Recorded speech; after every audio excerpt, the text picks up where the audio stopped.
Hello, everyone, and welcome to a new episode of Jim's Multimedia Musings, and welcome to the latest episode of Stream It Before It's Gone, my mini series within a series in which I recommend shows for you to check out on streaming, in particular on Netflix, before they are pulled by their owners or before Netflix goes under, whichever comes first. Now, I first conceived of this series when I read that Netflix was encountering some financial trouble. But as I gave it more thought, I realized that there are quite a few shows and movies that tend to get pulled from Netflix for ownership reasons. You know, their contract's up, or the owner decided to put the movie or the content somewhere else. Case in point, at one point Netflix used to stream the movie Spider-Man Into the Spider-Verse and Spider-Man Far From Home, at least in my country, and now they don't. So there are some movies and series which can get yanked from Netflix, sometimes without any notice whatsoever, often without any notice whatsoever. And I figure that is going to more likely be the case when it comes to stuff that Netflix doesn't own. Well, it just so happens that the series I'm about to talk about fits that description. So I'm talking about the 4-season supernatural sitcom The Good Place, starring Kristen Bell of Frozen fame and veteran comedic actor Ted Danson.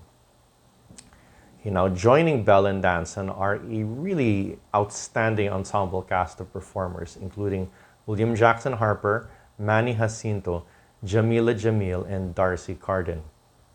Now, to get right into it, The Good Place is about the afterlife, or, well, as the name of as the title of the show implies, heaven, or the good place. I don't think they actually use heaven except in passing. But The Good Place is basically where the lead characters go, you know, at the very beginning of the series. So you have Eleanor, played by Belle, Chidi, played by Jackson Harper, you have Jason, played by Jacinto, and you have Tahani, played by Jamil. And they're welcomed into this new paradise by Michael, played by Ted Danson, and his assistant Janet. And they learn that the afterlife isn't exactly what they expected it to be. Now, that's pretty much all I can give you by way of plot description. Because over the course of 4 seasons, you will find that this series is absolutely bonkers. And I mean that in the best way possible.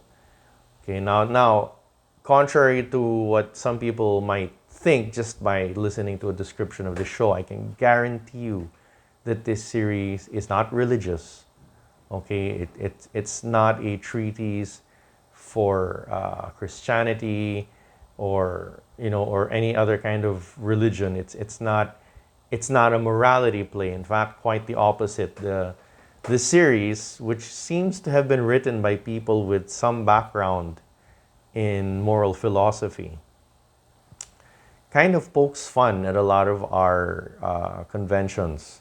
It literally presents the tram problem, where you have to choose between killing the people on your tram and killing the people in front of the track, things like that. It's actually quite interesting. I mean, of course, it's another case of Hollywood kind of patting itself on the back in terms of how it understands value systems. So for the particularly devout among you, maybe this isn't something you want to check out if you're the type who'd get offended by these things. But for the rest of us, I can tell you it's genuinely entertaining. I mean, even religious people can find chuckles here. It's not meant to be any kind of canon. Okay, it's not meant to say your religion is ridiculous, your religion is ridiculous. I mean, if you want it to, it can, but it's just funny. It's funny, it's ironic, it's clever, and the twists. Oh my goodness! I like I said, I cannot describe in great detail the flow of the story because there's just so much in store. The point is, check this out. Okay, it's a lot of time. Each episode is particularly long. There are 4 seasons, so you won't be able to binge this in an afternoon, and maybe not even in a whole weekend. You'll have to take a little time, but it's worth the time. It is just sublimely funny. Okay, it's and as I said, the caveat again, especially to those who are religious, it is not to be taken seriously. Okay, it is not to be taken seriously. It's just a lot of good fun. Okay, it's a lot of good fun. And I honestly, I think I'd better cut this review short because I'm going to risk spoiling something if I keep going on like this. So anyway, point is, stream it before it's gone, because in at least to my knowledge, there is a genuine chance that this series could get yanked by Peacock if it hasn't already been. Okay, if it's still there, The Good Place. Check it out on Netflix now. All right? And I think I still have a few episodes left to go in this miniseries within a series. Hope you'll join me soon.